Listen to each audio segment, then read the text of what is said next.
सबको जय मसीह की। हम मत्ती से अध्याय 5 पढ़ेंगे।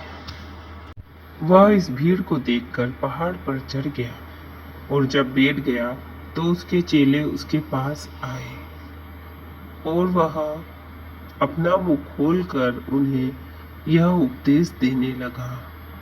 धन्य है वे जो मन के दीन हैं, क्योंकि स्वर्ग का राज उन्हीं का है। धन्य है वे जो शोक करते हैं, क्योंकि वे शांति पाएंगे। धन्य है वे जो नम्र हैं, क्योंकि वे पृथ्वी के अधिकारी होंगे। धन्य है वे जो धर्म के भूखे और प्यासे हैं, क्योंकि वे तृप्त किए जाएंगे। धन्य है वे जो दयावंत हैं, क्योंकि उन पर दया की जाएगी। धन्य है वे जिनके मन शुद्ध हैं, क्योंकि वे परमेश्वर को देखेंगे। धन्य है वे जो मेल कराने वाले हैं, क्योंकि वे परमेश्वर के पुत्र कहलाएंगे। धन्य है वे जो धर्म के कारण सताए जाते हैं, क्योंकि स्वर्ग का राज उन्हीं का है। धन्य हो तुम जब मनुष्य मेरे कारण तुम्हारी निंदा करे और सताए और झूठ बोल बोल कर तुम्हारे विरोध में सब प्रकार की झूठी बातें कहे। आनंदित और मगन होना, क्योंकि तुम्हारे लिए स्वर्ग में बड़ा फल है। इसीलिए कि उन्होंने उन भविष्यद्वक्ताओं को जो तुमसे पहले थे इसी रीति से सताया था। तुम पृथ्वी के नमक हो, परंतु यदि नमक का स्वाद बिगड़ जाए तो वह फिर किस वस्तु से नमकीन किया जाएगा? फिर वह किसी काम का नहीं, केवल इसके कि बाहर फेंका जाए और मनुष्यों के पैरों तले रौंदा जाए। तुम जगत की ज्योति हो। जो नगर पहाड़ पर बसा हुआ है वह छिप नहीं सकता, और लोग दिया जलाकर पैमाने के नीचे नहीं परंतु दिवट पर रखते हैं, तब उससे घर के सब लोगों को प्रकाश पहुंचता है। उसी प्रकार तुम्हारा उजियाला मनुष्यों के सामने चमके, कि वे तुम्हारे भले कामों को देखकर तुम्हारे पिता की जो स्वर्ग में है बड़ाई करे। यह न समझो कि मैं व्यवस्था या भविष्यद्वक्ताओं की पुस्तकों को लोप करने आया हूँ।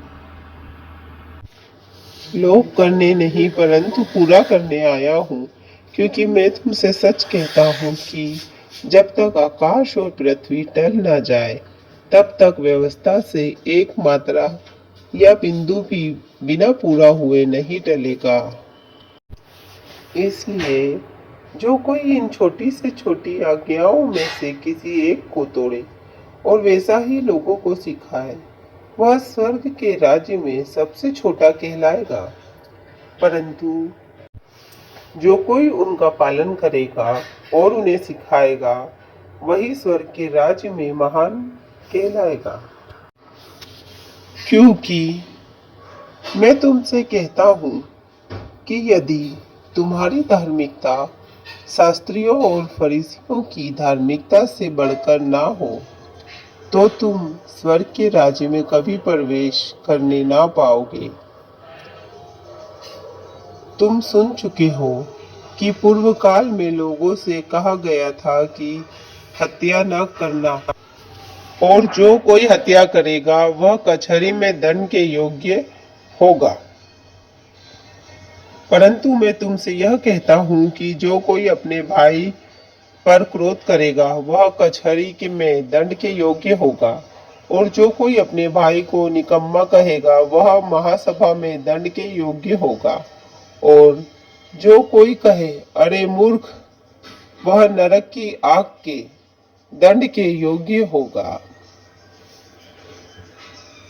इसीलिए यदि तू अपनी भेंट वेदी पर लाए और वहां तू स्मरण करे कि मेरे भाई के मन में मेरी ओर से कुछ विरोध है, तो अपनी भेंट वही वेदी के सामने छोड़ दे और जाकर पहले अपने भाई से मेल मिलाप कर, तब आकर अपनी भेंट चढ़ा।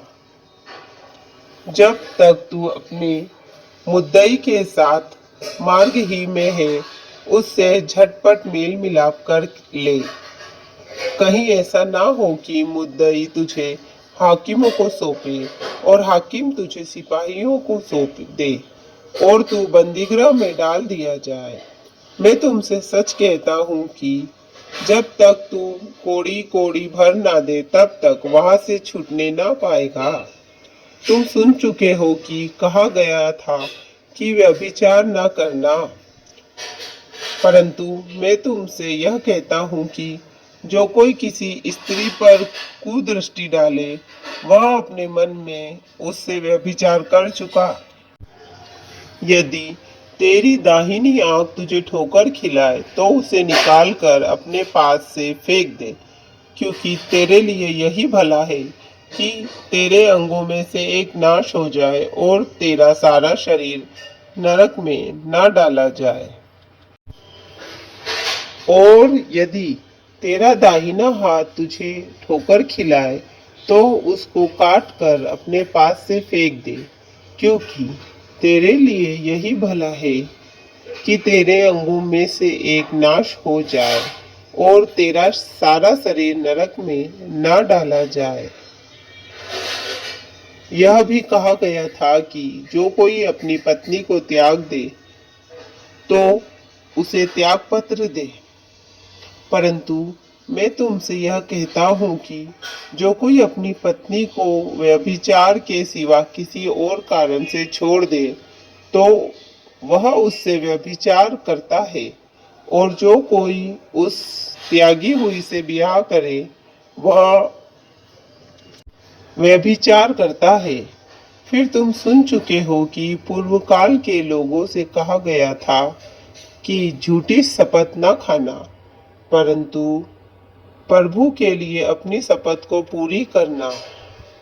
परंतु मैं तुमसे यह कहता हूँ कि कभी शपथ न खाना, न तो स्वर्ग की, क्योंकि वह परमेश्वर का सिंहासन है, न धरती की, क्योंकि वह उसके पांवों की चौकी है, न यरूशलेम की, क्योंकि वह महाराजा का नगर है। अपने सिर की भी शपथ न खाना, क्योंकि तू एक बाल को भी न उजला न काला कर सकता है। परंतु तुम्हारी बात हाँ की हाँ और नहीं की नहीं हो, क्योंकि जो कुछ इससे अधिक होता है वह बुराई से होता है। तुम सुन चुके हो कि कहा गया था कि आंख के बदले आंख और दांत के बदले दांत, परंतु मैं तुमसे यह कहता हूँ कि बुरे का सामना न करना। परंतु जो कोई तेरे दाहिने गाल पर थप्पड़ मारे उसकी ओर दूसरा भी फेर देना। और यदि कोई तुझ पर नालिश करके तेरा कुर्ता लेना चाहे तो उसे दोहर भी ले लेने दे। और जो कोई तुझे कोस भर बेगार में ले जाए तो उसके साथ 2 कोस चला जा। जो कोई तुझसे मांगे उसे दे, और जो तुझसे उधार लेना चाहे उससे मुंह ना मोड़। तुम सुन चुके हो कि कहा गया था कि अपने पड़ोसी से प्रेम रखना और अपने बैरी से बैर, परंतु मैं तुमसे यह कहता हूँ कि अपने बैरियों से प्रेम रखो और अपने सताने वाले के लिए प्रार्थना करो, जिससे तुम अपने स्वर्गीय पिता की संतान ठहरोगे, क्योंकि वह भलों और बुरों दोनों पर अपना सूर्य उदय करता है और धर्मियों और अधर्मियों दोनों पर मेह बरसाता है। क्योंकि यदि तुम अपने प्रेम रखने वाले ही से प्रेम रखो तो तुम्हारे लिए क्या फल होगा? क्या महसूल लेने वाले भी ऐसा ही नहीं करते? और यदि तुम केवल अपने भाइयों ही को नमस्कार करो तो कौन सा बड़ा काम करते हो? क्या अन्य जाति भी ऐसा नहीं करते? इसलिए चाहिए कि तुम सिद्ध बनो जैसा तुम्हारा स्वर्गीय पिता सिद्ध है।